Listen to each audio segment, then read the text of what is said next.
अरे ये इतना सवेरे सवेरे कहाँ चल दलू मैडम जी? दिखात नहीं खे, नहाए जा रहल बानी। अच्छा बुझाता भाई नींद में बाड़ू हनु, ऐसे तो के लौकत नहीं खे कि हम नहाए जात बानी।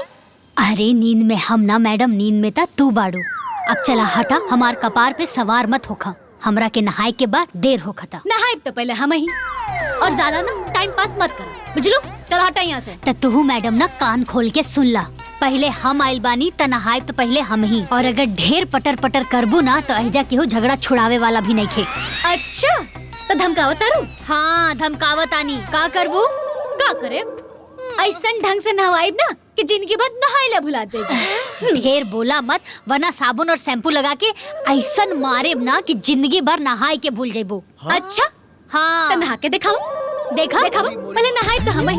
अरे हम कहता नहीं पहले हम नहाए, हम कहता नहीं पहले हम नहाए। सुना बड़ हम बानी, पहले हम नहाए। छोटकी बड़ हम बानी, भले हम छोट बानी उससे का भाई? पहले हम नहाए, पहले हम नहाए, पहले हम नहाए। दिखाता नहीं ना, पहले हम नहाए, पहले हम नहाए, पहले छोड़, पहले हम नहाए, हम नहाए, छोड़, पहले हम नहाए।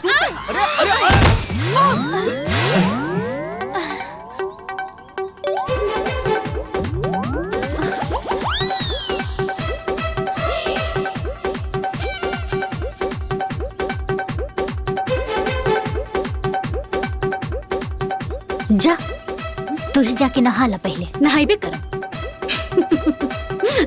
हमरे नाम बबीता है, हम ही नहाए। चला बबीता नहाए।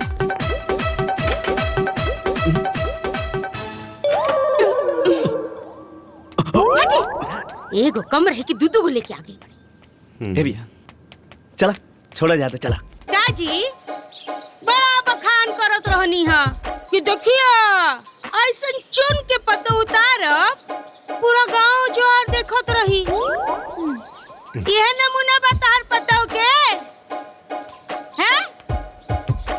अरे हम तो ठीके ठूक ले आयल रहनी। हाँ। बाकी हमरा का मालूम के दिमाग से हल्लुक बाड़ी। अच्छा दिमाग से हल्लुक बड़ी हैं? हाँ। अबले ना ये पूरा परिवार झगड़ा रगड़ा देख ले बड़ी, और जब ये गांव ज्वार देखे नू ये जन बनल इज्जत बा ना कुल चक्की में पिसा के धरल के धरल रह जाए। अरे माई देखे में तो ठीक ठाक लागत रहा सन। हाँ आ दहेजो देवेला तैयार रहला सन। आ चुप। अरे हम तो यह सोचत रहनी कि दहेज से ट्रैक्टर के सारा किस्त भरा जाए। किस्त अरे भरा जाई। बाबूजी किस्त आधा हो जाई, लेकिन जब से वो दोनों के झगड़ा करते देख ले बानी, हम तो खाली यह सोचता कि हम दोनों भाई के का हुई। हे भाई, अरे हमरा का मालूम रहे, ढोल में बोल बा। हाँ। ये दोनों पे अब दबाव बनावे के पड़ी, सासगिरी दिखावे के पड़ी। हाँ? अब इनके पता चली कि सास के शासन का होला। हे हाँ माई, ये दोनों बहू कहाँ बिया? बड़की भाभी तो सुबह से किचन में काम कर तड़ी। हाँ। बाकी वो दोनों जानी छोटकी भाभी के रूम में बैठ के बतिया बतड़ी। जो बुला के लाओ तो। हाँ। अभी लोग के खबर ले। भाभी माई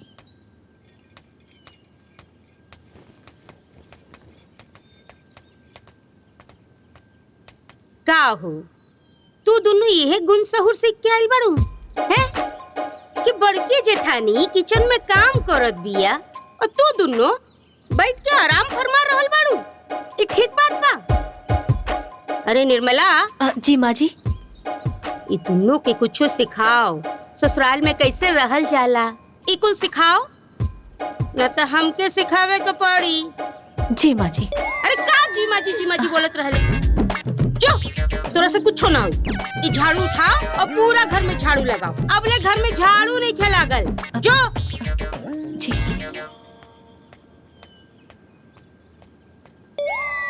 ए रुको हेने आवा रुको। तू दोनों कान खोल के एगो बात सुन ला हमार। हम पहली और आखिरी बार बात समझावा तनी, काहे कि हमके बार बार समझावे के आदत नहीं थी। सास के बात मानब, सास के सेवा करब, घर परिवार के संभालब, ये है तू दोनों के पहला कर्तव्य बा। ठीक नु? ठीक? अब जाके किचन में काम करा और दोनों में से एक आदमी हाँ हमरे खातिर बढ़िया चाय बना के लिया है? ठीक बा अम्मा जी। एक आदमी।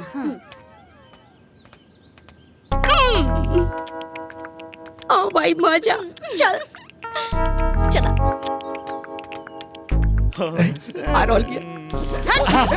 आई माई बैठी बैठी। सुनेला सब?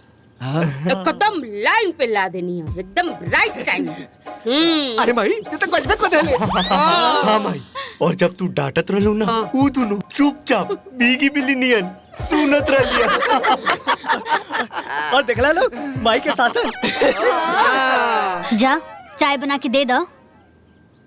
अम्मा जी तोहरा से कहली हा कि चाय बना के ले आवे के। अरे तोहरा के ठीक से सुनाई नहीं खे देत का? अम्मा जी कहलिए केहू एक जना चाय बना के दे दा, त जाके दे दा। केहू एक जना में ना, हम ना एक जना में तू बड़ा, तो तू जाके चाय बना के दे आव। अरे वो एक जना मतलब तू, तो तू जाके चाय बना के दे दा। तू जाके चाय बना के दे आवा, बुझलू? छोटकी हर बात पे बहस करल जरूरी बा का? हाँ अरे जब कहा तानी की चाय बना के दे दा तो जाके दे दा ना। हम कहा तनी हमरा के ढेर डांटल मत करा, चाय बना के तू ले जाके दे आवा, हम ना जाई। ना मनबू हमार हाँ, बात ना जाई। अरे तो ई रहल चीनी, हाँ तो ई रहल चाय पत्ती, ई रहल चायदान, हाँ ई रहल दूध। अब चाय बना के तू ले जेबू, हम ना। चाय हम ना, चाय बनैबू तू ही। चाय का तू बनेबू, तू बनैबू, तू बनेबू। हम कहा तानी ना तू बनैबू। हम कहा तनी हम ना बनाई। अब देखिए लोग कैसे गरम गरम चाय आवत है हमरे लिए। ना मनबू हमार बात। हम ना। अरे हम छोटकी हम ना बनाई। अरे हम खतरे ना बनाई करू, हम ना छोटकी इला ला ना बनाई। अरे पता नहीं ना, झगड़ा मत लोग, चाय हम बनाते। ना दीदी, चाय अगर केहू बनाई तो छुटकी बनाई। बिल्कुल मत बोली रहुआ बीच में। दीदी रवा बीच में मत बोली। अरे बस करा लोग, हम डिब्बा उठा ले तानी, काम बढ़ा दे लो हमर। छुटकी चाय तू चाय ना बनाई। हम कहा तानी ना चाय ना बनाई। हम कहा तानी हम ना बनाई। हम ना बनाई। छुटकी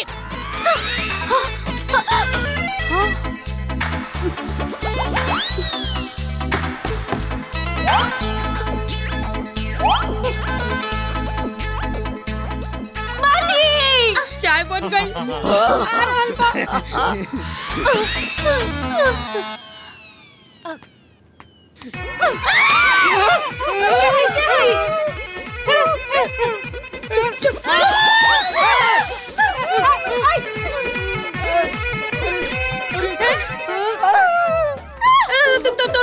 तोर मेहरारू हमार मेहरारू। हम राहुल मरपुतो। ए पगली चुप चुप।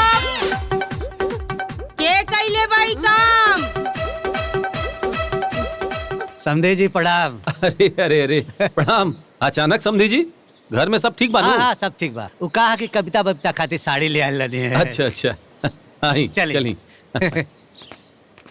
तू जो जाके नहा धो। भैला। समधन जी प्रणाम। नमस्कार समधी जी, खुश बड़ा रहो, सही समय पे आयल बानी। प्रणाम बाबूजी। समधे जी ये सब का? अरे हम बतावत तनी ना, आई अपने आंखें से देख लिया। आई आई आई आई हमरे संग आई आई आई आई। चप्पल उतार दी। आई हो दादा। आई समझी जी आई।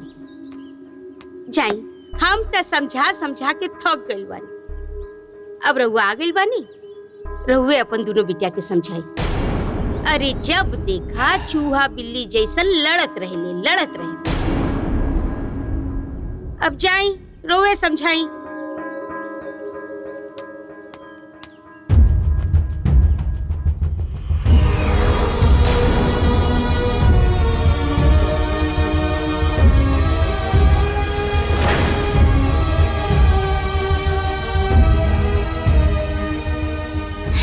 बाबूजी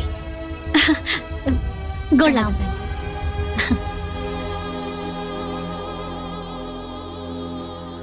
करवा दे लोग ना हमार बेइज्जती। तुम लोग का बचपना कब ले जाई? ये मायका ना है, ससुराल है। आ ससुराल में बहुत अदब लिहाज से रह पड़ेला। हम जाते हैं। दोबारा शिकायत का मौका ना मिलक चाहिए। जी बाबूजी।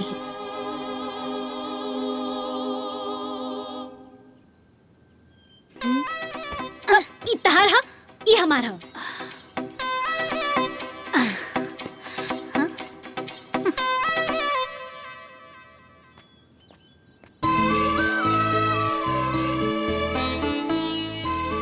समधन जी, हम चलत तानी। प्रणाम। प्रणाम बाबूजी।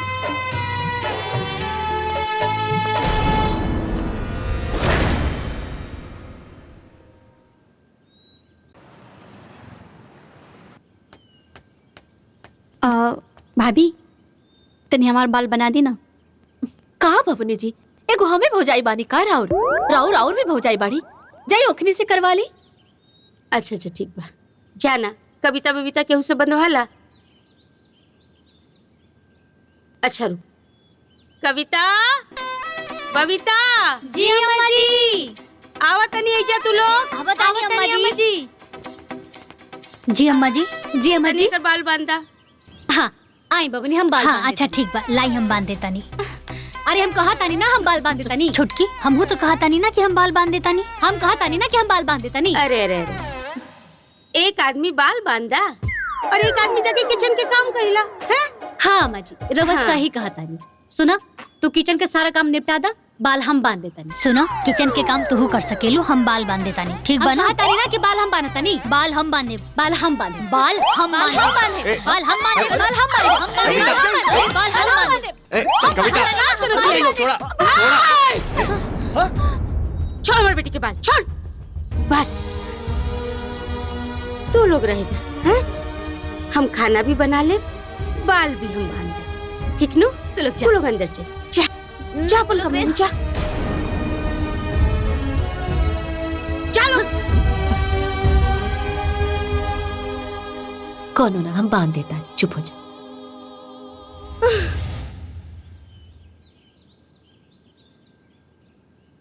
ए, हाथ में जोर नहीं थे हैं? खा लेते एगो थरिया, जोर से दबाओ। राउर शासन ना खाली हमरे पर चलेला, ओखनी पे ना। देखी ना, दिन भर झगड़ा करत रहेली सन, अपन मनमानी करेली सन, तब तक रुआ कुछो न कहेनी। प्रिया, हाँ माई। जाके सलेशवा और रत्नेश्वा के बुला के लाओ। हाँ दबा ना, बुलाइले बानी नू।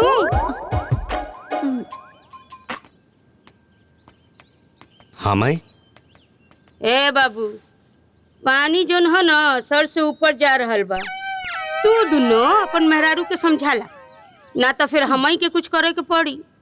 का बोली माई, जौन तहार मन करे करो। हाँ माई, अब हमने के का कर सकेला जा। तब देखा सासगिरी, ये सब रोज रोज के नौटंकी देख के ना दिमाग खराब हो रहा है। अरे माई, दिमाग खराब के तो छोड़, अब तो दिमाग के दही हो रहल बा। जौन दहेज के पैसा के वादा कइले रहलन, अभी ले कोनो कराता पता बा? हाँ माई, कम से कम दहेज के पैसा मिल गई होत तो ट्रैक्टर के पैसा चुका देता। का ना सोच ले रहने कि दहेज के सामान आई, प्रिया के वही सामान के दहेज दे के विदा कर दे, बाकी ना। अरे रत्नेश्वा, हाँ? जाके अपन मेहरारू से बात कर कि दहेज के सामान कब ले आई। हे माई, अभी सब बात करे बदे हम ना जाओ। हाँ? जाके तो हिलों बात करा। हाय देखी, केहू बातें ना करी तो कुछ हुक्मो ना करी। उफ, बाप रे बाप, कितना गर्मी लगता। आह,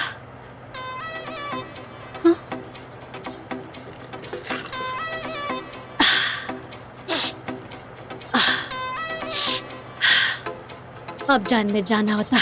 बड़ा गर्मी लगता। हाँ।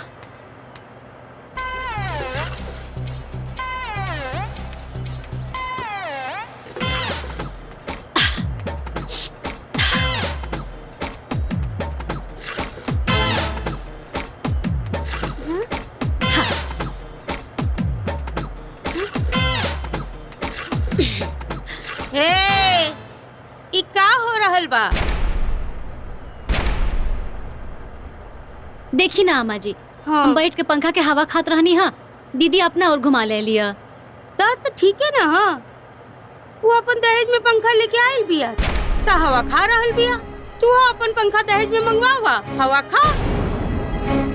वैसे भी तोहर बाप वादा करके आज ले दहेज ना भिजवेलन। देखिए अम्मा जी, हाँ। रहुआ हमरा माई बाबूजी पर मत जाए। अच्छा,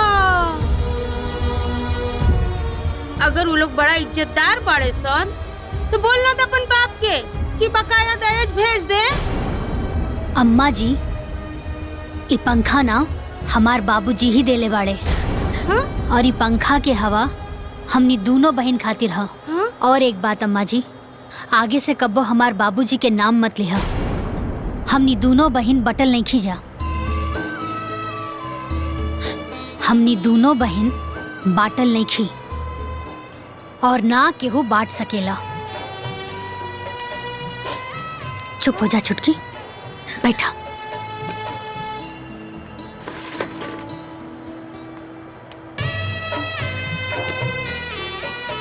अरे बाप रे बाप, अजय सुना तनी, कहाँ बड़ा सब लोग? अरे का भाई हो, का भाई?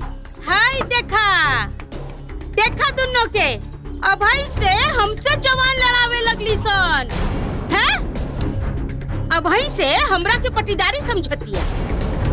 अरे पहले तो दोनों बहन आपस में लड़त रहनी है, अब अरे ये दोनों ना एक के थरिया के चट्टी बट्टी बाड़ी सन। अरे इनकर बस चले तो हमर बाल उखाड़ के मुंह नोचे लगियन सन। हाँ? ये पतो लेके आई लड़ी चुन के दिमाग खराब कइले बड़ी। घर में जब से आइल बड़ी आगे लगा के रख ले बड़ी। जो मन में आवता तोन करत है।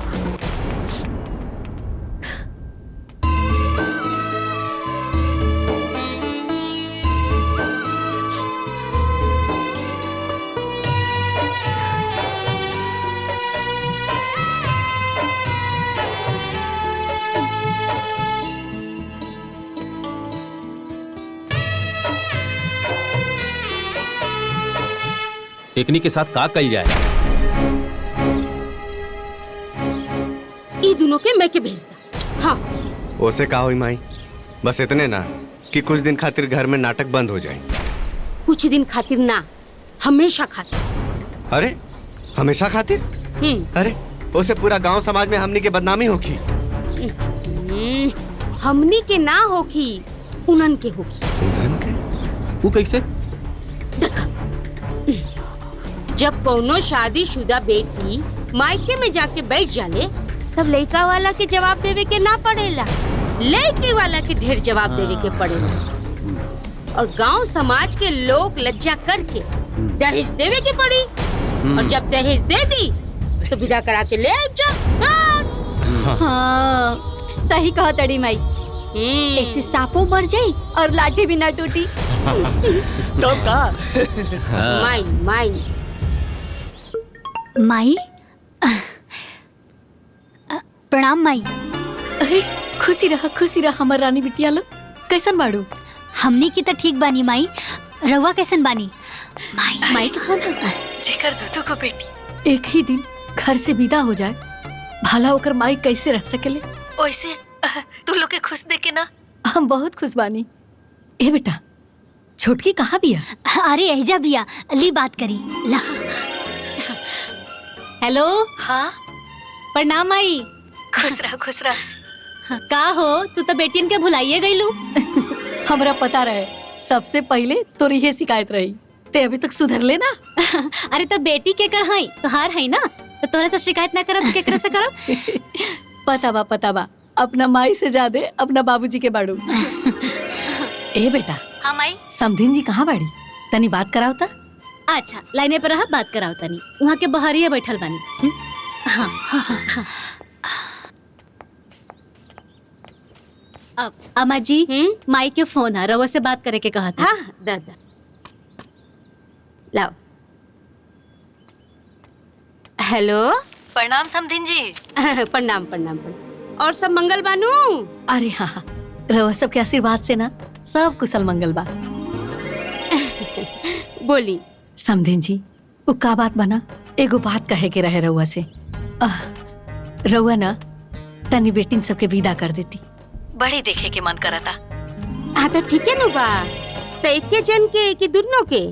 समझिन जी, रउआ जौन उचित समझी वैसे दोनों को भेज देती तो बहुत ही अच्छा रही। अरे हम मजाक करत रहनिया। आप एगो काम करी, समधी जी के कहीं कि आके ले आ जाए। ठीक बा, प्रणाम समधिन जी। हाँ प्रणाम प्रणाम। का शैलेश रत्नेश का करी, भेज दी दोनों के?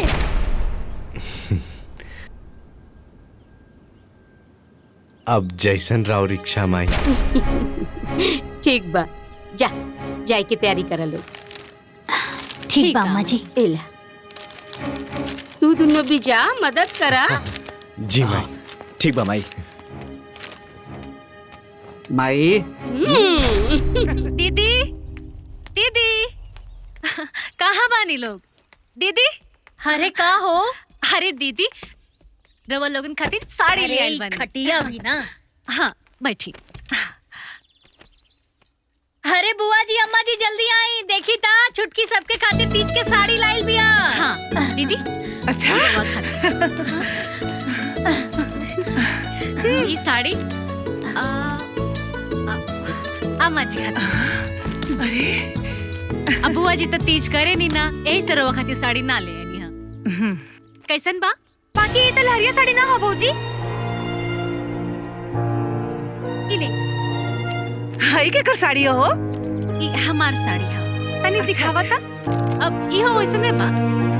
अरे तो के दिखाओ में प्रॉब्लम काहे होता हो? अरे अरे बाप रे बाप, ये तो बड़ी नीमन साड़ी बा। ए बुआ ये तो बड़ी महंगा होई ना?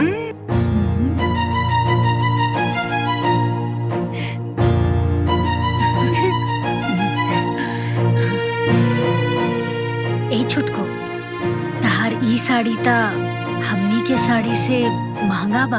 अब हाँ दीदी, रवाई साड़ी पहन के दूध दही गोबर को थारी ही करे ना, यही से महंगा साड़ी लेके का कर?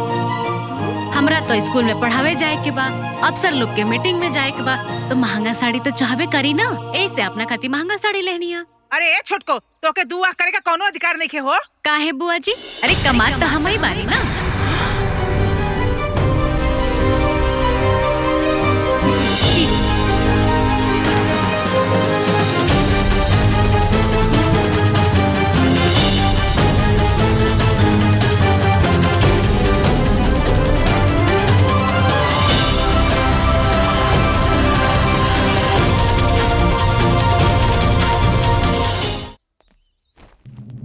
रुके भौजी, ये है अपन बेकारी वाला साड़ी। ओए भौजी ना पहनियन।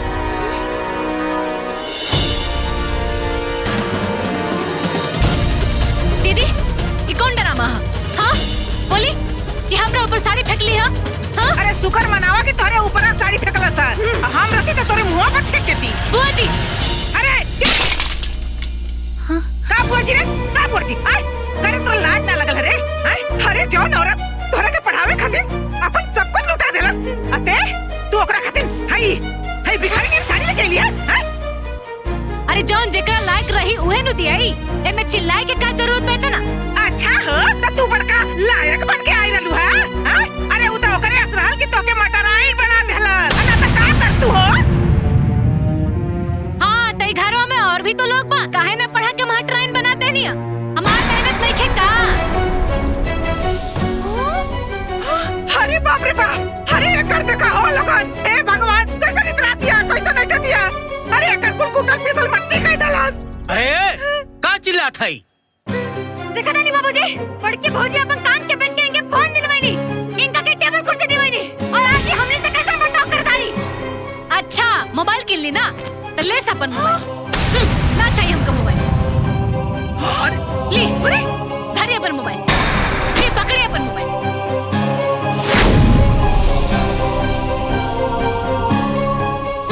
लीजिए पकड़ी रवा, धरी तब। हाँ अरे कुर्सी बेच दे।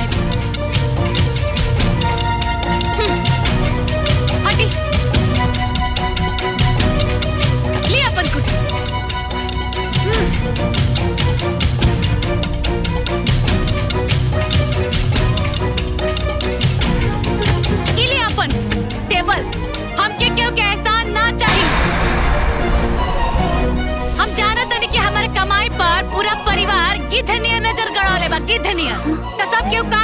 सुन ले, हमें परिवार के अभाव वाला गड्ढा भरे नहीं खियाए।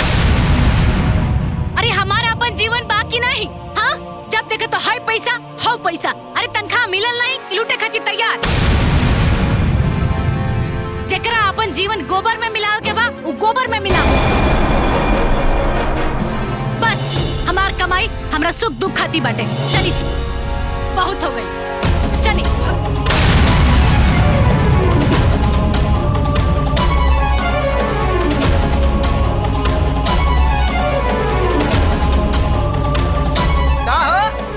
और बाटा फ्री में गाँव में दूध हो गया घर में कचकर। मैडम अब रहुए इनकरा के समझाई। अरे बिना मतलब के भैया भाभी और घर में सबसे झगड़ा करके चलल बड़ी। अरे क्या समझाएं? आप ऐसे दूसरों को लुटाते रहिएगा तो आपका क्या होगा? आप पहले अपने बारे में सोचिए, बाद में दूसरों के बारे में सोचिएगा। हाँ, अरे आप अपने भविष्य के बारे में नहीं सोच रहे हैं, आने वाली आपके संतान के बारे में नहीं सोच रहे हैं। हाँ मैडम, यही तो हम इनको समझाने की कोशिश कर रहे हैं, लेकिन ये समझते ही नहीं है। हमको ही देख लीजिए, हमारे पास दो घर है, गाड़ी है, हमारा बेटा इंजीनियरिंग कर रहा है और हमारे पति दुकान खोल के बैठे हैं ACTV का। क्या कमी है बताइए? सुनी, अपनी दुनिया बसाइए आप लोग। समझ में आया कुछ? हाँ?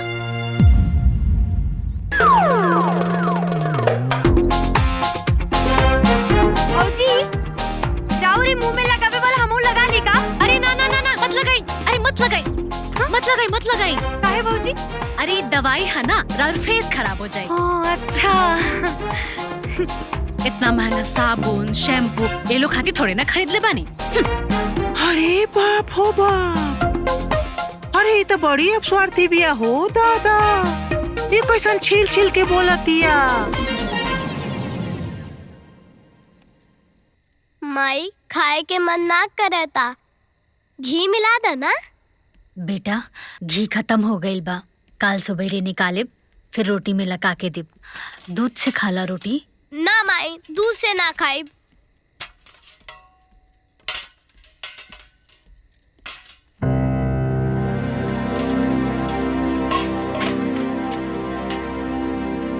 कहो तोरे लाज वज लगेला कि ना लगेला? कोनो काम धाम करे के नहीं, आइलू लगलू टुपुर टुपुर खाना निकाले, पक्का मटर आइन भइल हो। रघु हमरा मास्टरी से इतना जरूरत काहे बनी बुआ जी? अरे हमरा किस्मत में मास्टरी लिखल बा तो हमके मिलल। अरे सिवान वाली हल्ला धरा, रोज रोज घर में जब देखो तो किचकिचाइन भइल रहता। धरा खा लो। हे जौन तू किस्मत किस्मत करल करेलू ना, ई तोहर किस्मत ना किस्मते में रह जाई। जदी है छपरा वाली तो के पढ़ा लिखा के मटर आइन न बनौले रहित। अरे जाई दी ना बुआ जी, तू ठीक कह रहल बाड़ू छुटको। तोहार किस्मत अच्छा रहल त तू मास्टर बन गइलू। हमनी के किस्मत खराब रहल जे हमनी के गोबर उठावत बानी सन।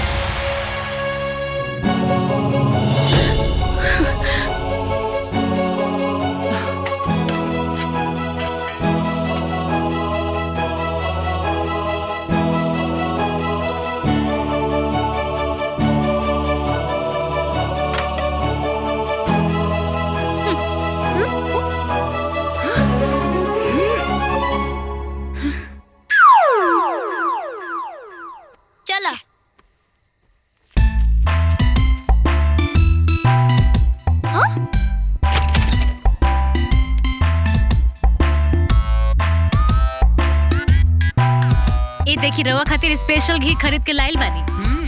हाँ, घर के तो ढेर घी खैले बानी, ई खा के तो देखी।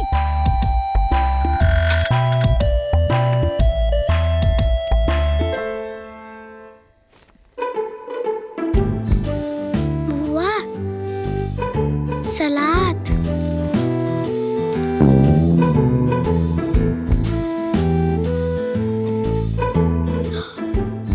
चल चल चल चल बोला के। हे बुआ, बुआ रे। का रे? अरे जाना तारू? अरे बताइबे तब न जाना। अरे धीरे बोला। अरे छोटकी भाऊजी ना अपना अलमारी में खूबे सारा खाए वाला सामान रखले बारी। का मतलब? आपन अलमारी खोल के ना घी निकाल के दाल में डाल के खात रही है। और टमाटर प्याज और खीरा के सलादो काटत रहनी हो। अब भाग तो हनी के तयका खिलगले रहेला। अरे बुआ हमने अपनी आँखें से देख के आवत आनी सोन। हाँ अच्छा भला बतावा हो एक ही घर में रह के ऐसन निष्पना क्यों करेला का हो? ये सामान कुल चुरा चुरा के रख दिया। ए बुचिया जाए दे, बड़की भाभी से मत कहिए, ना तो वो बेचारी सुनी ना तो ओकरे मन में बड़ा दुख होई।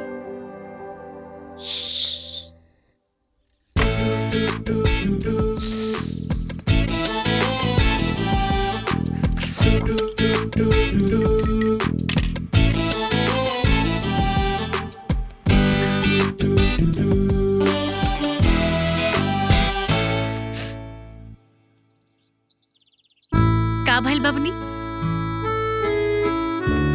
सिवान वाली चाची हमरो के दो ना, हमहू दूध में मिला के पियब। अरे ई ना छोट बच्चन के ना पिए के चाहिए, दवाई हा तीत लागेला। मुन्नी का कर रही यहाँ? चल यहाँ से।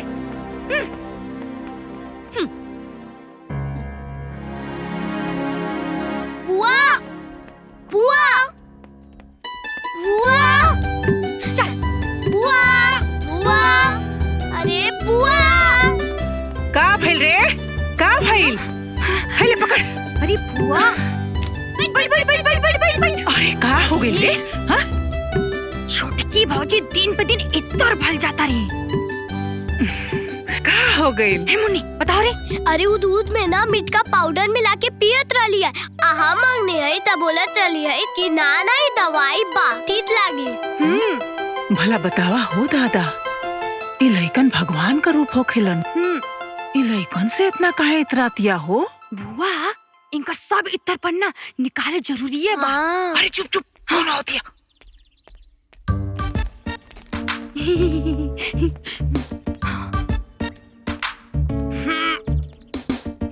ठीक कहा तारी ता। एकरा के कुछ नहीं के बोलत ना, तो एकर बहुत मन बढ़ गइल बा। सुन, अब हमनी के तीनों जने मिल के ना बिना केहू से कुछ बतौले एकरा के सबक सिखावल जाई। हाँ बुआ। दे ताली। चल चल चल चल चल चल चल। अरे रुक जो बड़की नहीं न भैया, ना तो देखी तो गुस्से आई।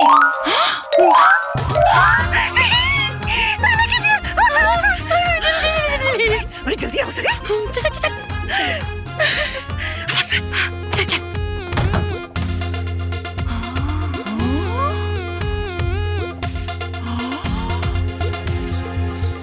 अरे बाप रे बाप, अरे पिंकुआ ते सही खतरा ले हा। इते एकदम स्वर्ग नियर लगत बा हो दादा। रुक जो, दरवाजा बंद कर दी पहले। बुआ यही में बात मिर्च का पाउडर। हाँ? हाँ?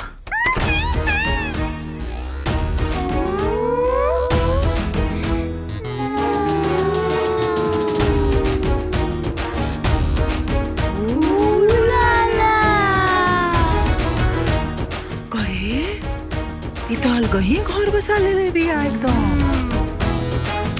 बुआ यही में बा मिर्च का पाउडर। वाह अब इनका सब मास्टरी निकाले दो बा। ए मुन्नी चुप, ललका मिर्च वाला पाउडर लेके आओ। चुप ठीक बा।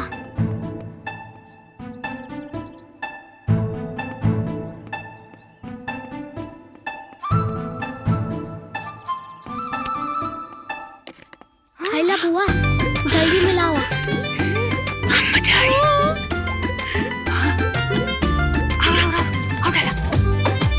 हाँ अब मजा आई। अब पिए दूधे में मिला के। आप कौन सी का जुगाड़ लगावल जाए? हम मुंह में लगावे वाला।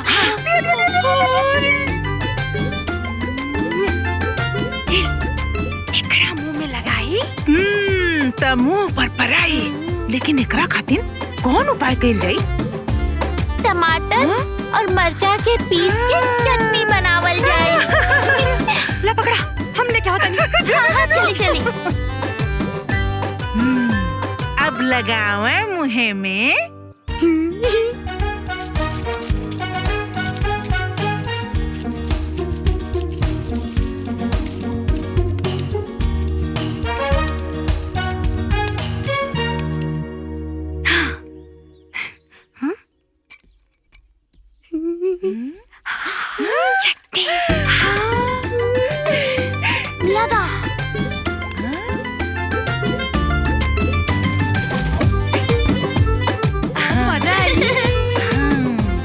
लोग आई हैं जब ना तब बुझाई उनका।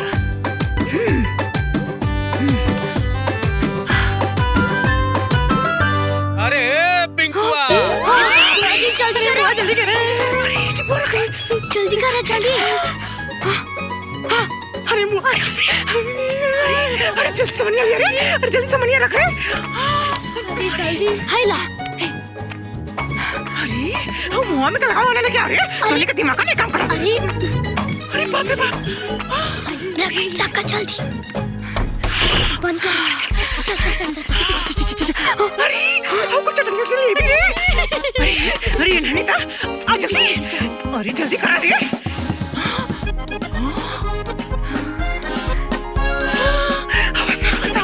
जल्दी कर सके। जानता नहीं छोटकी बबनी ना हॉर्लिक्स मांगत वाली, हम कहनी है कि दवाई है।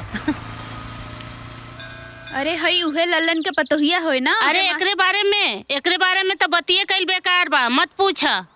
हाँ हाँ उड़ते उड़ते हमहू कुछ सुन ले रहनी। हाँ अरे एकर बड़की है ना, पढ़ा लिखा के एकरा के मास्टराइन बनौलस, तो ओके पूछबे ना कैलस, आपन सब बिलवा देलस ओकरे चक्कर में बेचारी। चला चलो लो। अरे जल्दी जल्दी करो सा, इन्हन के खियावे कहा, सांझी के दूहे के भी था। अरे आवत ही भैया लेके आवत हई। का बुआ जाना तू तू ना एक के कृपा से घर द्वार चलत हो तू तबले। हाँ। अरे बाबूजी हाँ इनाद में पानी मिला के भूसा मिला दी, ना तो सूखले भूसा खात रह जाइए सा ना, दूध दुहे के टाइम हो जाई। हाँ पहले फेंक लेवे दा गंद का पनिया। अरे भूपेंद्र बाबू प्रणाम। ला दुल्हन चला। ए बाबू खटिया बिछाओ। ए छोटकी अरे चाय बनाओ तनी, और सुन भैंसिया वाला दूध के बनाई है। हाँ अच्छा ठीक बा। बाबू ले आ। हाइला बैठ। अरे हटाई महाराज खटिया बटिया, चाय पियाओ। काहे खिसियात तनी जी? काहे खिसियात बनी? रउआ नहीं बुझात काहे खिसियात बनी? हाँ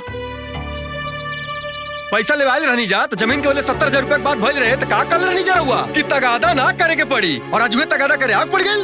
और रउआ नहीं खे याद ना तब अपने पतोहिया से पूछी यहाँ के का कहले रहनी है। यहाँ के कहले रहनी है कि जब हमार छोटकी मास्टराइन बन जाई तब बिना मांगले सब पैसा दे दी है, और आज मास्टराइन हो कहा दे लोगे 1 रुपया पैसा।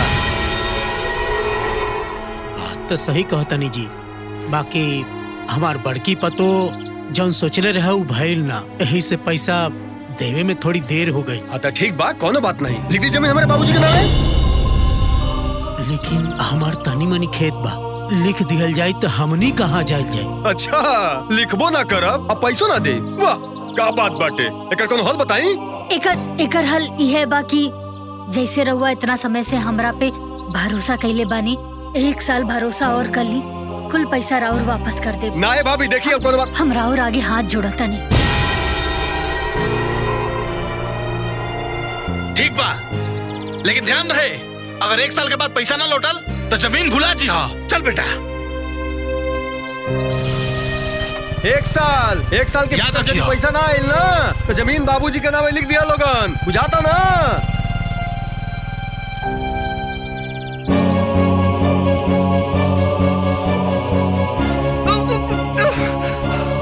बाबूजी कहा ताने नहीं औरत देखते हमने की भिख मंगवाई। आ गई भाई नौबत, एकरा के हम समझावत रहनी लेकिन कहत का रही जानता ना, रहुआ का सोचतानी ना। अरे तो ओकरा के का पता रहल है कि वो सापिन के दूध पिया दिया। अरे का जानत रहली है कि वो मतलब ये पता जाई है। बुद्धि ना काम कर थनकर। हां वो समय तो बहुत उपदेश देत रहनी है, दूध दही घी, 1 गाय से 2 गाय 3 गाय, दिमाग ना काम कर थनकर। हम कहत रहनी ना बाबूजी यह घर का विनाश के कारण बनी।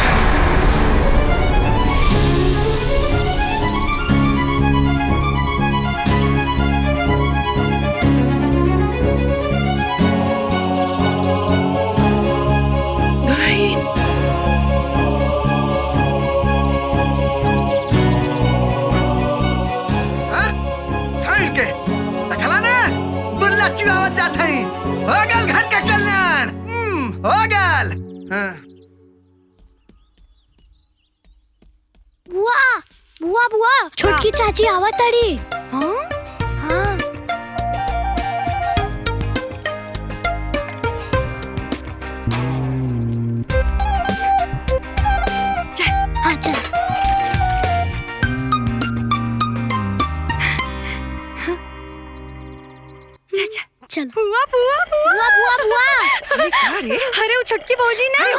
भौजी मत कहो, मतलब ये भौजी को। हाँ हाँ उहे मतलब ये भौजी ना स्कूली से आ गई बानी। हमने के जनरल की चटनी नहीं खेदर ले उहे लगावे चाहता नहीं। अब ओकरा के बुझाई कि तेवर दिखाई का होला। अरे हो गया, अरे बच्चे चालू कर। अरे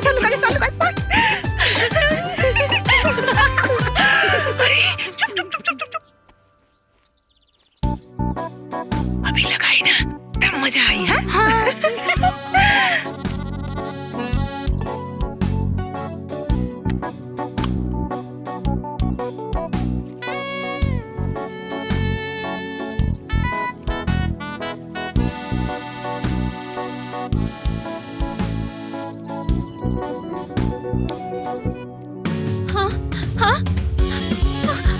जरूरत काय बा?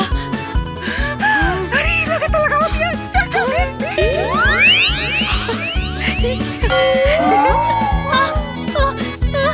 अरे मेरी परपरात काय बा?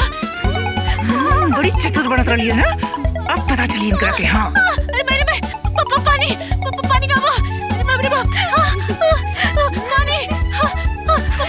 अरे बाप रे बाप, अरे पानी फेंक दे। बाप रे बाप, पानी बाप रे बाप, चल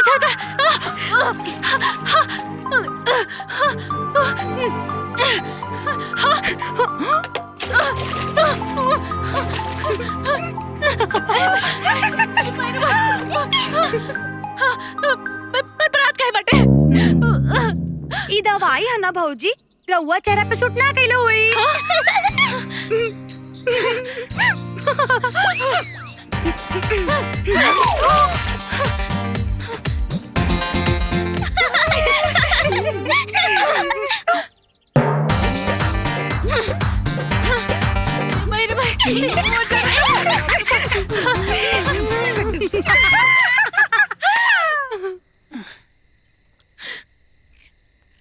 चुप हो जाना भौजी, काहे रो तारू? वो तो दिन का बात रहल ना। आ वैसे भी भैया तो कुछ बोलत रहला।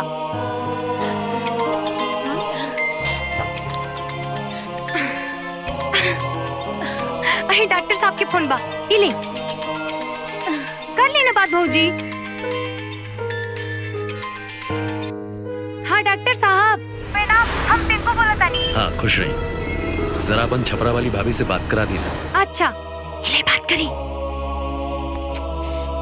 इले ना। हाँ डॉक्टर साहब बोली, ई सुना तारी।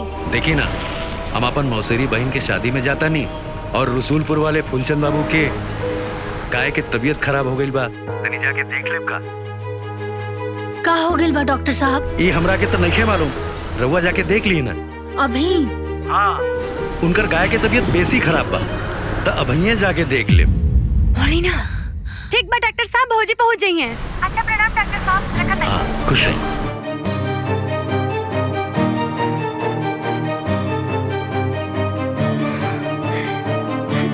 भैया भैया का हरे? उन्हें डॉक्टर साहब के फोन आयल रहे, अब मवेशी देखे मुकुलपुर जाए के बा भौजी के, ले जाई ना। अच्छा ठीक बा, जा दिला।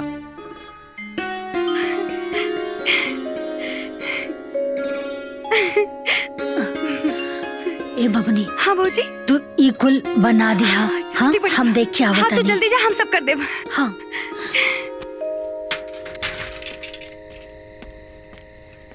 अरे मिथिलेश, इतनी पहर कहाँ?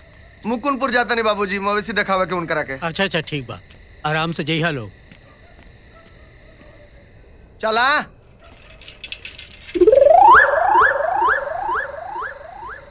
चलबू के मुंह देखा तारू।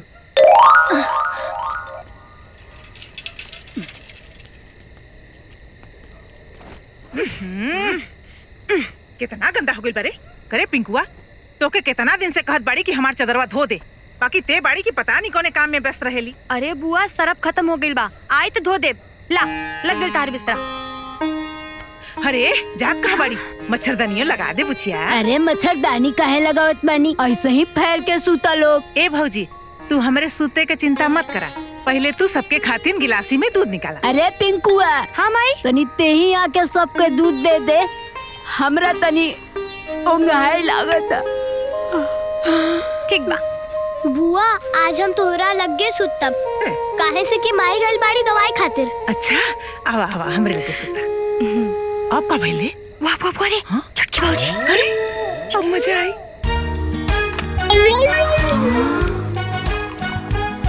अब पता चली।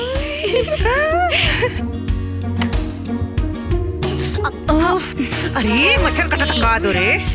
ओहो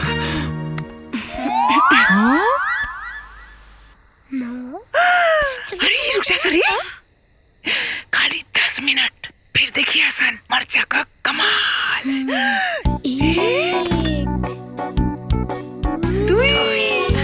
ए जी रवा दूधवा में डाल दी का? अरे ना ये सब हम ना पीले, हमरा के सदे दे दो। यही से तो सूख के बिजली के तार हो गए, हम तब पिएबे करब। अरे समय के साथ आदमी के ना अपना में बदलाव करे के चाहिए।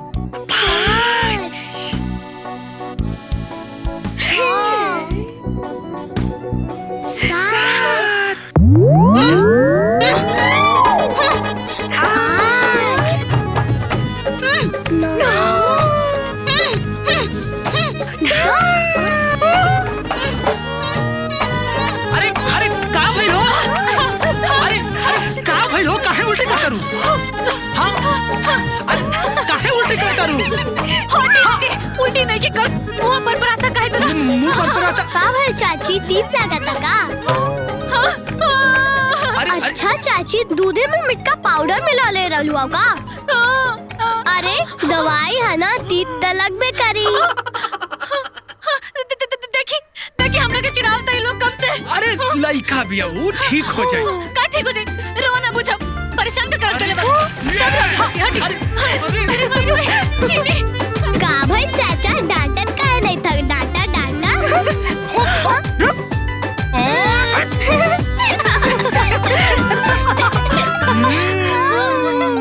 आई दीदी आई दीदी आई आई दीदी। का हो गइल बा? देखी ना दीदी बहुत चिड़चिड़ी हो गइल बा, ना ढंग से दूध देती है, पता नहीं एका का भइल बा। चिंता करे वाला बात नहीं खे, एकरा के चीचिड़ और जू भइल बा। जू चिचड़? ई कोनो बीमारी है जी? हाँ ये बीमारी देखे में तो छोट लागेला, बाकी मवेशी के बहुत दिक्कत होखेला। हे भगवान, हम तो बहुत चिंता में आ गेल बानी। अब एकरा खातिर कोनो दवाई बता दी। चिंता के कोनो बात नहीं खे। 2.5 किलो नीम की पत्ती और 2 किलो निर्गुंडी की पत्ती 3-3 लीटर पानी में उबाल कर 12 घंटे खातिर अलग रख दिया। ओकरा बाद ना पानी में से पत्ता अलग कर दिया। ठीक बा दीदी। ठीक बा ना? आ दोनों पानी के मिला दिया, दवाई तैयार बा। 2-3 दिन तक पूरा देह में लगई हा, ठीक हो जाई। ठीक बा दीदी ठीक बा।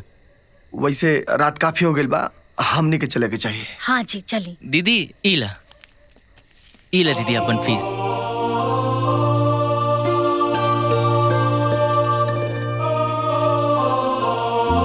ला दीदी।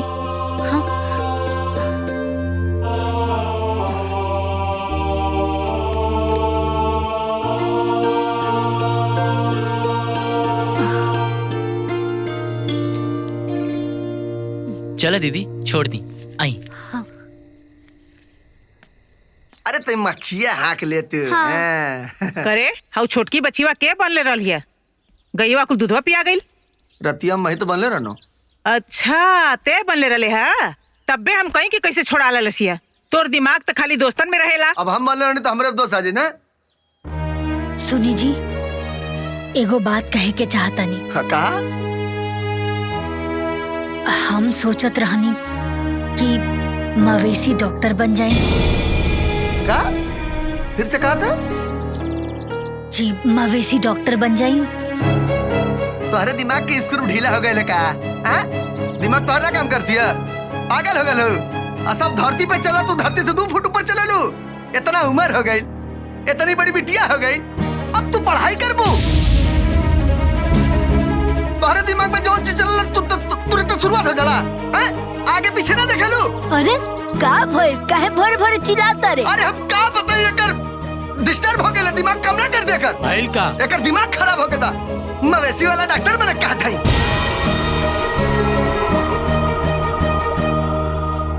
मवेशी डॉक्टर?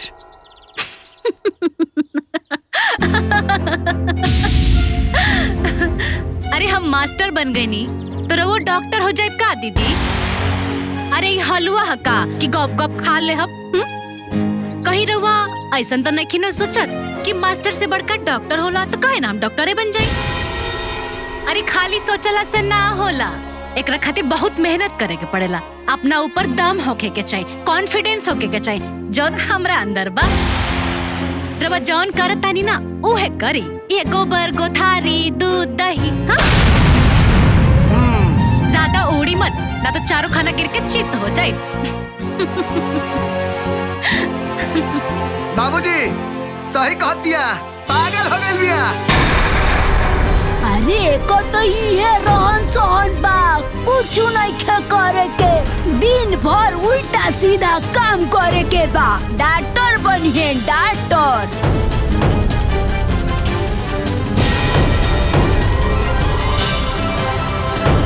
हे भगवान, एको दिमाग खराब हो गइल बा, पागल हो गइल बिया, पागल। अरे हमार करम टूटल रहे की पतो ही बन के आईली, कौना दिन हम देखे रही। सर प्रणाम। अरे जानकी देवी प्रणाम, बैठी ना।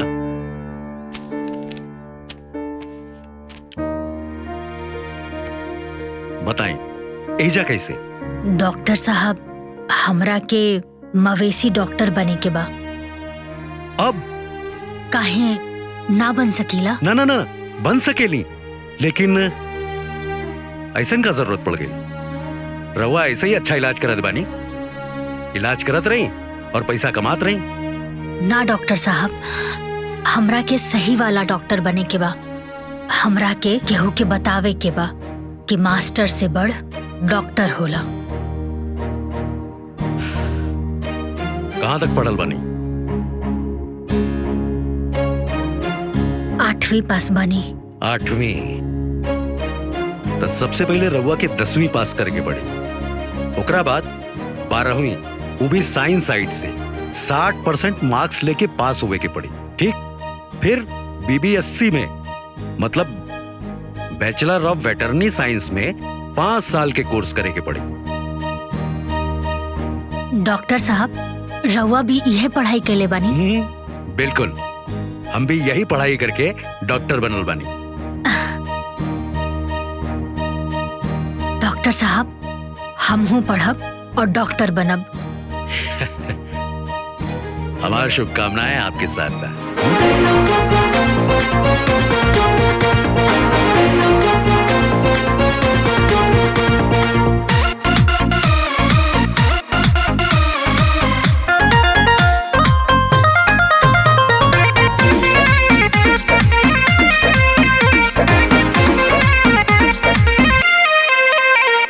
छपरा के जेठानी, सिवान के देवरानी,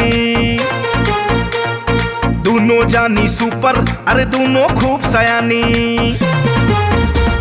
छपरा के जेठानी, सिवान के देवरानी, दोनों जानी सुपर, अरे दोनों खूब सयानी। दोनों जिला हमन मौजी, दोनों जिला बवाली बवाली बवाली। छपरा वाली सिवान वाली, छपरा वाली सिवान वाली। रुकिए रुकिए, अंदर 10वीं का एग्जाम चालू है, गार्जियन का अलाउ नहीं अंदर। हम गार्जियन ना है, स्टूडेंट हैं। अच्छा दिखाइए। हाँ।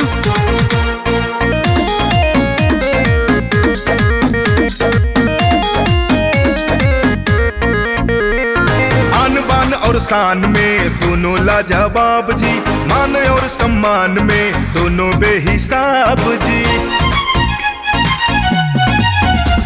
अरे आन बान और शान में दोनों लाजवाब जी, मान और सम्मान में दोनों बेहिसाब जी। कबो कबो दुर्गा लागे, कबो लागे काली काली काली। छपरा वाली सिवान वाली, छपरा वाली सिवान वाली।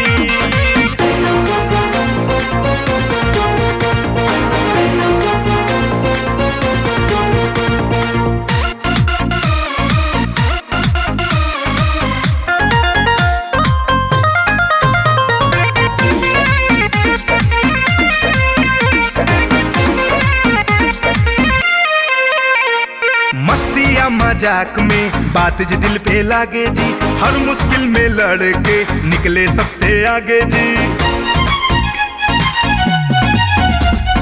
मस्ती या मजाक में बात जी दिल पे लागे जी, हर मुश्किल में लड़के निकले सबसे आगे जी।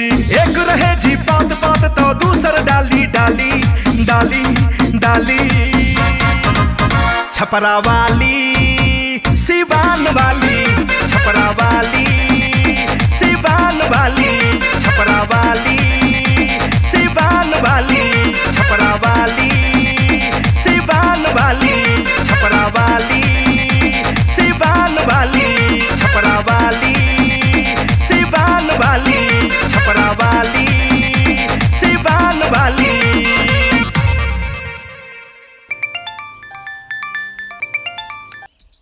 हाँ बोला बेटी। अब माई हम सोचता नहीं कि हम अपना कमरों में टाइल लगवा दी। अरे नहीं बेटी, ओजा कुछ मत करी है ना, तो ओकनी के आँखी लगी। तो हम कबले माटी के घर में रह, तू ही बतावा। हाँ तो निकल जो ना वो भीड़ भाड़ से, आज शहर में जमीन लेके घर बनवा ले। हाँ इहो ठीके कहतरू, जमीने ले लेता नहीं। लेकिन हाँ बेटी, जमीन अपना नाम से ली है और ना तो हिस्सा मांगने लगे सन तब। हाँ माई, ये सब तो खाली हमके लूटे में लागल रहे लसन। एगो तो तू ही हमरा बारे में सोचे लू, यही से तो कहल जाला कि आपन आपने होला। ए, दूधवा वाली बाल्टिया तनी साफ से धोआ जालो, कल सरफ महकत रहे। ओए होए होए होए होए, जितना गुण सहूर होई उतने नु धोआब।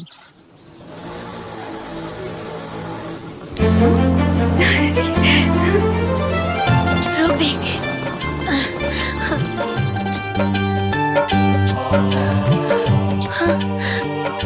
लाली लाली लाली, बाबूजी मवेशी के डॉक्टर बन गए नहीं। लाली सबके हमरा के ना नीचा दिखलस, लेकिन आज तोनी लोगन के सेवा के फल हमरा के मिल गए। लाली आज आज आज हम डॉक्टर बन गई नी। आज हम मवेशी डॉक्टर बन गई नी, मवेशी डॉक्टर बन गई नी।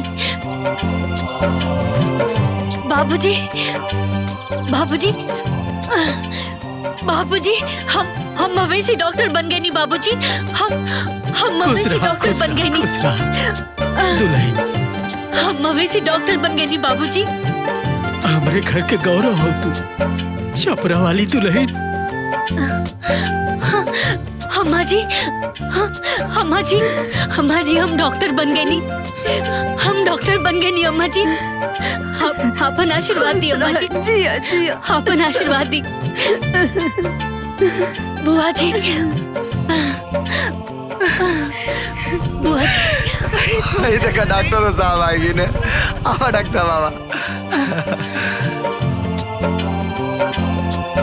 आ गई डॉक्टर साहब आई। बधाई, बहुत बहुत बधाई। हाँ ली, रउआ के मवेशी डॉक्टर बने खातिर बहुत बहुत बधाई। आज राउर मेहनत सफल हो गई और रउआ वजह से हमार वर्कलोड भी थोड़ा कम हो जाए। हमरा ऊपर राउर बहुत एहसान बा डॉक्टर साहब। आज राउर मार्गदर्शन की वजह से हम यहाँ ले पहुँच ले बानी। बहुत बहुत धन्यवाद, बहुत बहुत धन्यवाद। अरे इंसान के हीन कैले से कुछ ना होला, बस भगवान के हीन ना करे के चाहिए। अरे दुल्हन, अरे कितना जने के मुंह में करी खा पता गई हो।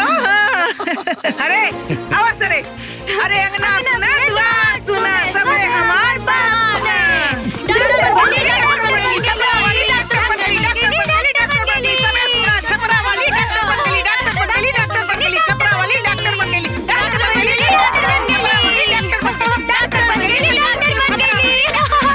छपरा वाली डॉक्टर बन गई, डॉक्टर बन गई। अरे जानता नहीं सब है। अरे मास्टर ले पर डॉक्टर होला, मास्टर ले पर डॉक्टर होला, मास्टर ले पर। ए चुप, मास्टर होला डॉक्टर होला।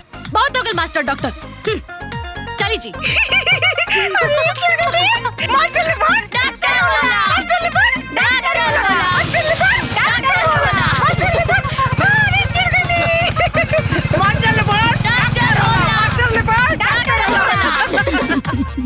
अम्मा जी रुकी, लाई जी।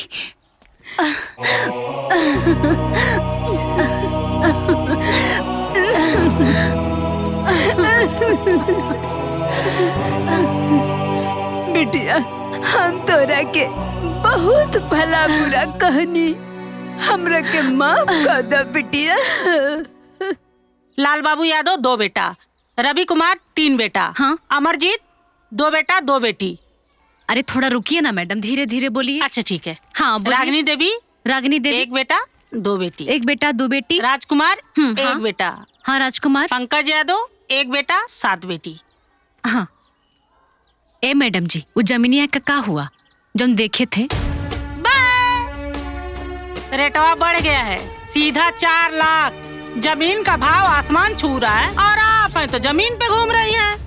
अरे मैडम सौदा करवा दीजिए ना, थोड़ा पैसा अभी दे देती हूँ, थोड़ा पैसा 2 महीने में दे दूंगी। 2 महीना में नहीं दीजिएगा ना, वो भी डूब जाएगा पैसा। अरे डूबने का नौबते नहीं आएगा, आप है ना, आप काहे ला है, करवा दीजिए ना।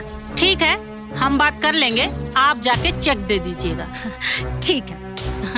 जानती है मैडम, एकदम आलीशान घर बनाऊंगी, एकदम घर में एसी फेसी कूलर फूलर सब लगवाऊंगी, एकदम आपके घर जैसा।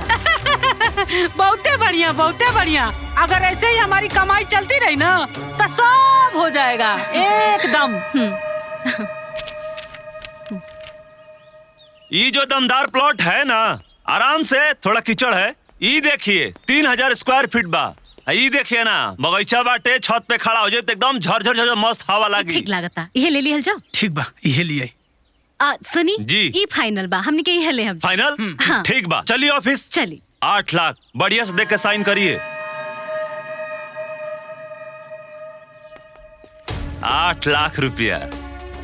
फोटो खिंचाओ। ली, बाकी के 4 लाख भी जल्दी मिल जाएंगे। याद करके टाइम का वैल्यू जरा समझिएगा। ठीक बा, चलो। अपना खाती तो सबे करेला, रहुआ परिवार खाती बहुते बढ़िया काम कैनी। ली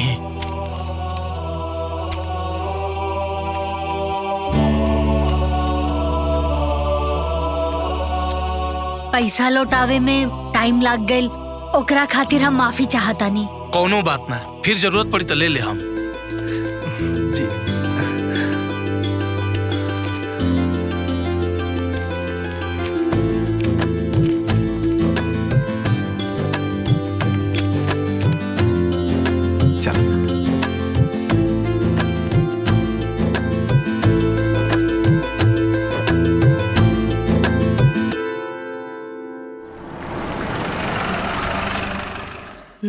पुलिस? प्रणाम साहब। नमस्कार नमस्कार। नमस्ते सर, क्या बात है सर? माया देवी कौन है? हमारी क्लास की टीचर। बुलाइए उनको। हाँ सर। माया मैडम। जी मैडम। आइए इधर।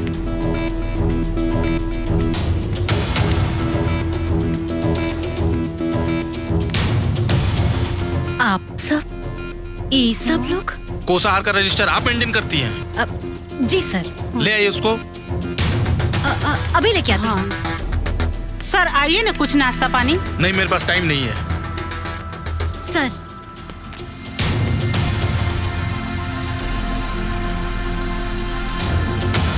प्रधान जी, आपका क्या कंप्लेन है? साहब, ये टीचर लोग का स्कूल के तनख्वाह से पेट नहीं भर रहा है। स्कूल को भ्रष्टाचार का अड्डा बना लिए हैं, अड्डा। प्रधान जी क्या फालतू बकवास कर रहे हैं? हमारे यहाँ सब नहीं होता है, होता होगा किसी और स्कूल में। सर हमारा रजिस्टर सब मेंटेन है सर। आप इनको पहचानती हैं? नहीं सर। ये इस गांव के इकलौते लल्लन बाबू यादव जी हैं। लल्लन बाबू, आपके कितने बच्चे हैं? साहब, हमारा तो ब्याह नहीं हुआ है, तो बच्चे कहाँ से होंगे? लेकिन इस रजिस्टर में तो आपका नाम लिखा हुआ है।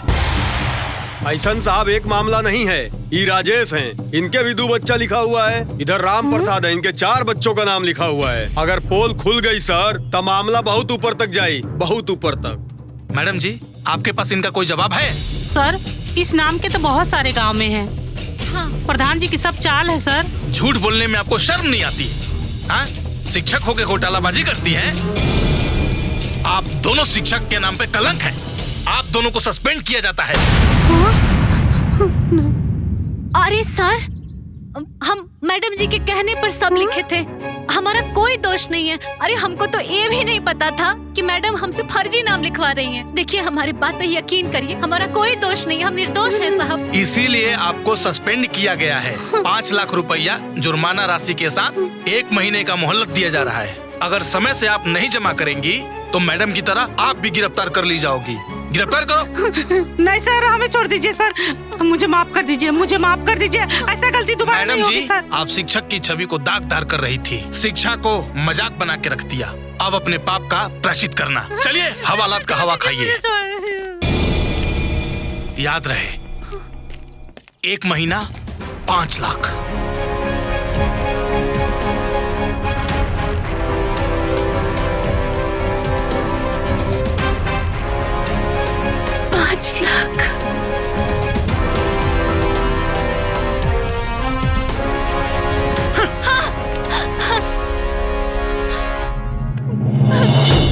अरे तू इतना नीचे गिर जाइबू, हम कबो सपनों में ना सोचले रही।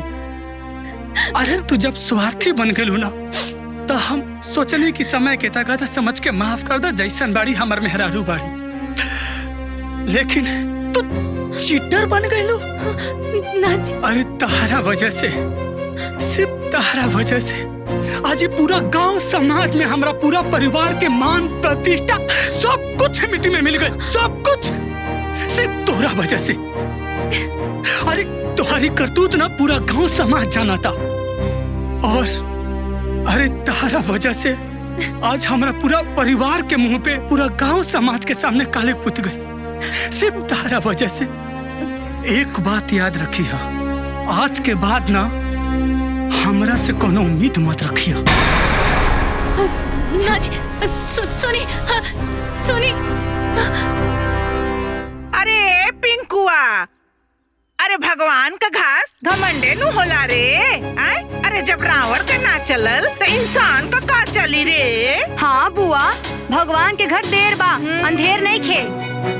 अरे इंसान भले भुला जाओ, बाकी ना भगवान के रजिस्टर में सब लिखा जाला। जल्दी, अरे जौन जे जैसन करेला ना, ए जे हिसाब होला। कहल नु जाला बुआ, आज हमारी तो कल तुम्हारी। देखो भाई पारा पारी। ऐसे कहल जाला कि धरती छोड़ के ना उड़े के चाही, और यदि उड़ी ना तो गिर के मुँह तो कुल फूट फट जाई। हाँ चल बुझिया।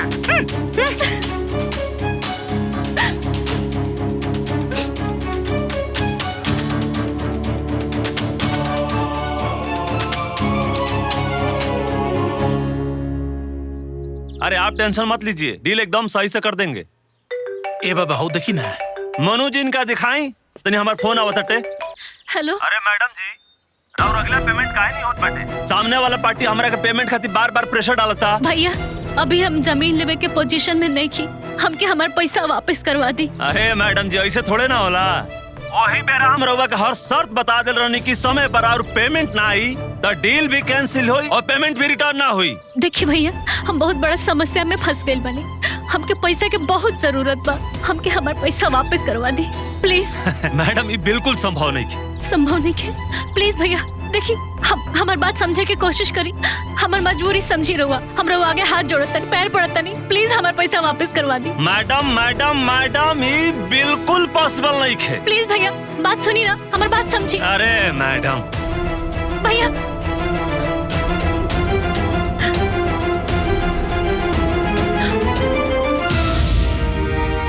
हे भगवान,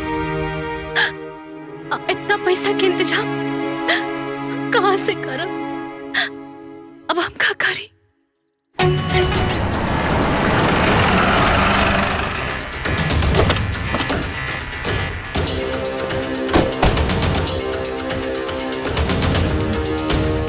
माया देवी जी कहाँ हैं? क्या बात है साहब? उनको गिरफ्तार करना है। जल्दी चल नैहरे में रहो। आ गई माया देवी जी। पैसों का क्या हुआ माया देवी जी? वो तो नहीं का भला भी इंतजाम। ना ना ना। अरे काबिल, अरे काबिल माया, गिरफ्तार करो। अरे रुक हमारी बात। मैडम कहाँ भाग रही है? रुकिए। भागत कहाँ मारू? मैडम छोटी हम कह रही। मैडम हमारे कोनो दोस्त नहीं है। सुनिए हमारी बात सुनिए। हटो सामने से। देखिए तुम कहाँ रहे? हमारी बात सुनिए। अरे देखिए हम ले जाने दो। हमारी बात सुनिए।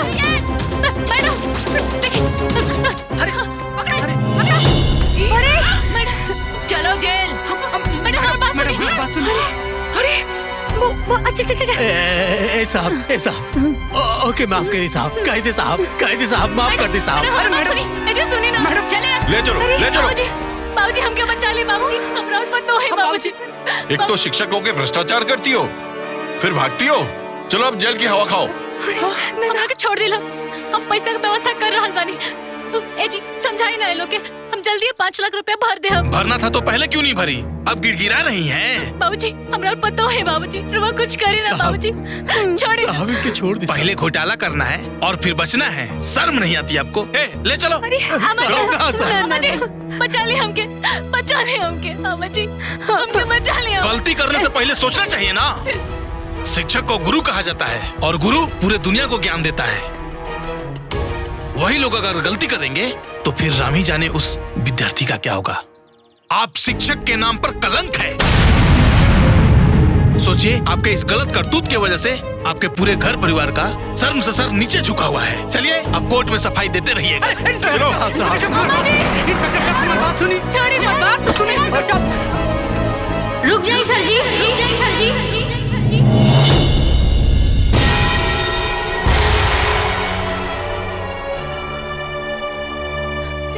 इनकरा के छोड़ दी। अब पॉसिबल नहीं है, इन्होंने समय से पैसा भरा नहीं, अब इनका टाइम खत्म हो गया है।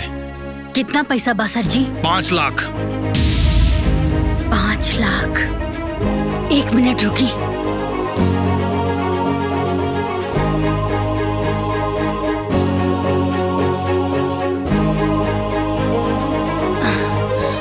सर जी पैसा ले ली।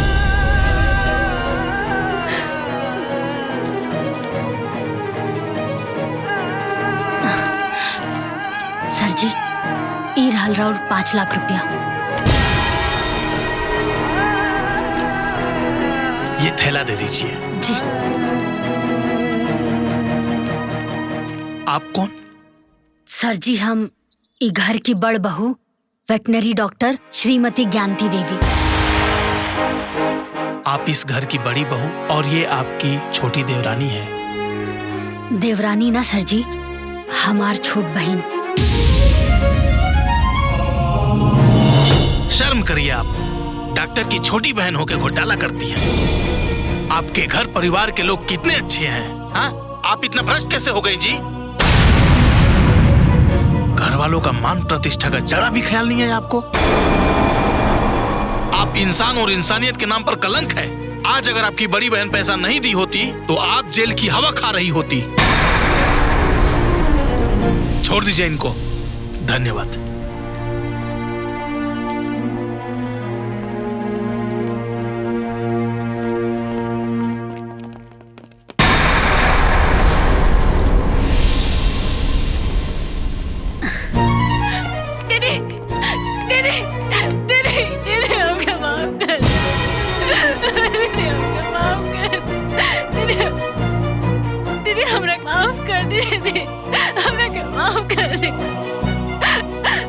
स्वार्थ के पीछे भुलाइए गई रानिया कि अपन के पराया। हम क्या माफ कर दे। जे हमारा अपन रहे हम ओकरा के गैर समझ लेने।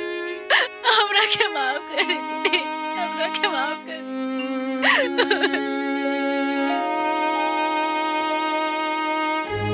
भाभी हमरा जो याद बा कि जब भी घर पे मुश्किल पड़ल बा रहुआ हमेशा ही घर के मुश्किल से निकलने बने। और देखी ना जेरा और दिल के हमेशा दुख होलस, जेरा और हमेशा तिरस्कार कैलस। आज इतना बड़ मुसीबत से रहुआ ओकरो के बचैनी। बस एक बार हमर और विनती मान ले,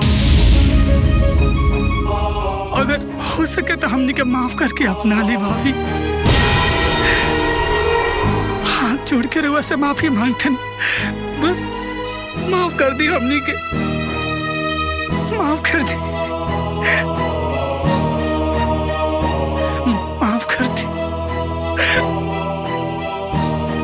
ए डॉक्टर आई साहिबा, जैसे तो सबके संभल लो ना, वैसे इनकरों के भी संभाल दो। माफ कर दो। हाँ ये दुल्हन, माफ कर दे।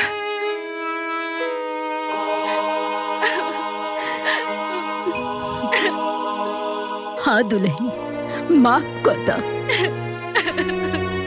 भौजी माफ कर दे ना। मम्मी हमरा प्यारी सी चाची के माफ कर देना।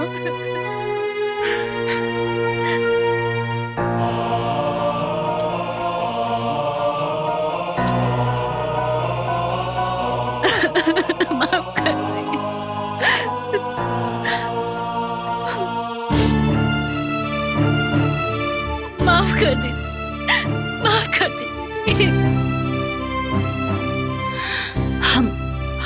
हम आज ले तोहरा से कबो कोनो शिकायत ना कहनी, लेकिन दिल पर चोट तो हमरो लागल है ना।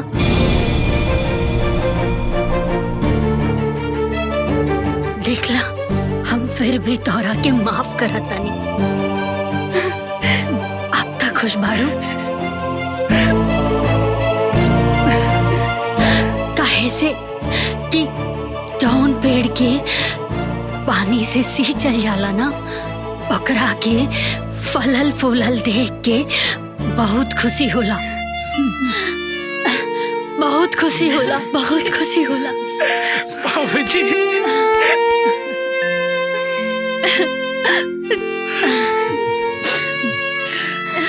दीदी रवा हमेशा अपन फर्ज निभावनी, लेकिन हम ही ना समझ पाऊनी। लेकिन आज हम रवा से वादा करतानी कि आज के बाद से हमरा तरफ से कबो कोनो शिकायत के मौका ना मिली। कोनो शिकायत के मौका ना मिली। ए जी सुना तानी।